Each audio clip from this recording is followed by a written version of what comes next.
મારું નામ જાદવ રાહુલ દેવજીભાઈ।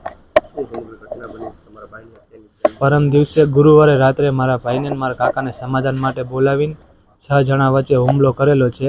એમાં 2 અન્ય શખ્સ છે અને 4 જણા છે ને એ અનિલ રમેશભાઈ પરમાર, સુનિલ રમેશભાઈ પરમાર, રમેશભાઈ નાનજીભાઈ પરમાર ને ભરતભાઈ નાનજીભાઈ પરમાર શિવાજીનગરમાં બનેલી હતી। 2:15 ખૂણે શિવાજીનગર દૂધસાગર રોડ ઉપર। એ 1 મહિના દિવસ પહેલા બોલાચાલી થઈ હતી। અનિલ રહ્યો ને પહેલા મારે ત્યાં કામ કરતો હતો, પછી 1-2 વાર ચોરીની કરી તો મેં કામેથી એને કાઢી મૂક્યો। પછી મારા વેપારીમાં બધે જઈને ખોટી રીતના ભાવ નહીં બગાડતો હતો, એટલે અમે એને સમજાવવાની કોશિશ કરી કે ભાઈ તું આ રહેવા દે, આવી રીતના ખોટા ભાવ નહીં બગાડમાં, તારી રીતના લીગલી તારે જે ધંધો કરવો એ કર। એમાં બોલાચાલી થઈ હતી। પછી એ પરમ દિવસે સમાધાન માટે બોલાવીને પાછળથી છરી વડે હુમલો કર્યો। ફોટા ફ્રેમનું કામકાજ છે મારું।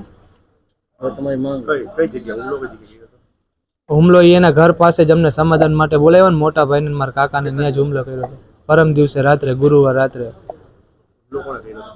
એ હુમલો કરવામાં 4 જણા હતા ને 2 અન્ય શખ્સ હતા।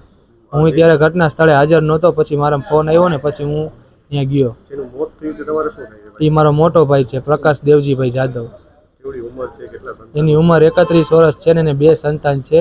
એક બેબી છે એ 9 વર્ષની છે ને બાબોરિયો 5 વર્ષનો છે। મારી માંગ એટલી જ છે સરકારને કે કડકમાં કડક કાર્યવાહી થવી જોઈએ, આજીવનની સજા થવી જોઈએ, જેના કારણે બીજી વાર કોઈ પણ વ્યક્તિ આવું બીજા સાથે બની ના શકે, એટલા માટે કડકમાં કડક કાર્યવાહી થવી જોઈએ।